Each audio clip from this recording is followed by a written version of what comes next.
जय श्री राम प्यारे भक्तों, भगवान राम से हमें ये गुण अवश्य ही सीखना चाहिए।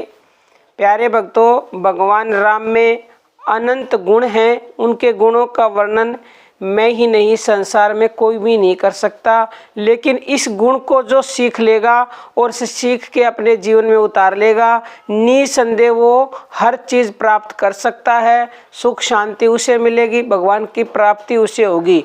तो कौन सा वो गुण है, जानने के लिए अंत तक बने रहिएगा। प्यारे भक्तों, भगवान राम श्रद्धा के आदर्श हैं। कैकेयी ने दशरथ जी से ऐसे वर मांगे जिनकी कभी कल्पना भी नहीं की थी। रंग में भंग पड़ गया। सुमंत के बुलाने पर भगवान श्री रामचंद्र जी जैसे थे वैसे ही राजमहल में जा पहुँचे। वहाँ कैकेयी के वरदान की सारी बातें जानकर वे बोले, यह तो मामूली बात है। वन में मुनियों के दर्शन, आपकी सम्मति तथा पिता की आज्ञा का पालन और प्रिय भाई भरत को राजगद्दी। ऐसे स्वर्ण संयोगों पर भी यदि मैं वन न जाऊं तो भला मेरे समान और मूढ़ कौन होगा। उसके बाद वे माता कौशल्या के महल में जाते हैं। माता कहती है, मेरी आज्ञा है कि तुम वन में न जाओ। पिता की अपेक्षा माता की आज्ञा बलवती होती है। भगवान ने नम्रता पूर्वक कहा, पिताजी की आज्ञा का त्याग कर देने की मुझ में सामर्थ्य नहीं है। मैं सीता को शहर त्याग सकता हूँ, हंसते हंसते प्राणों का विसर्जन भी कर सकता हूँ, किंतु पिताजी की आज्ञा मेरे लिए सर्वथा अलांघ्य है। वह किसी भी तरह टाली नहीं जा सकती। माता ने फिर जोर देते हुए कहा, राम, पिता की अपेक्षा माता की आज्ञा 100 गुणी बलवती होती है। फिर तुम मेरी आज्ञा के पालन में आनाकानी क्यों कर रहे हो।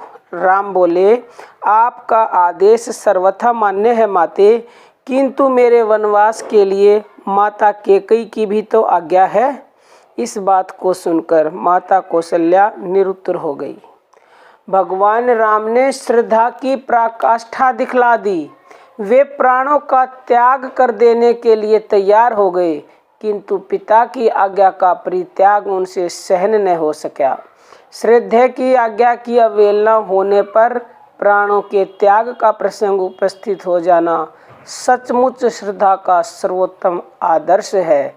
तो प्यारे भक्तों, ऐसे ही जिस दिन हमारे अंदर भी श्रद्धा उत्पन्न हो जाएगी, उस दिन हम भी आदर्श बन सकते हैं औरों के लिए, क्योंकि भगवान भी वही करते हैं। वैसे तो भगवान को कुछ भी ना करते तो कुछ करने की ज़रूरत नहीं थी, लेकिन उन्होंने सब कुछ इसलिए किया क्योंकि जो महान पुरुष और भगवान जो स्वयं करते हैं वही सारी दुनिया करती है। तो हम में भी श्रद्धा की बहुत कमी है। भगवान के प्रति हमारी श्रद्धा नहीं होती, इसलिए हमें फल की प्राप्ति नहीं होती और इसीलिए हमें भगवान की प्राप्ति नहीं होती। जिस दिन पूर्ण श्रद्धा हमारे अंदर उत्पन्न हो जाएगी, उस दिन संसार का कोई भी कार्य असंभव नहीं होगा और भगवान की प्राप्ति भी हमें निसंदेह होगी। तो प्रेमी भक्तों, अब हम अपनी वाणी को विराम देते हैं। जय श्री राम प्यारे भक्तों।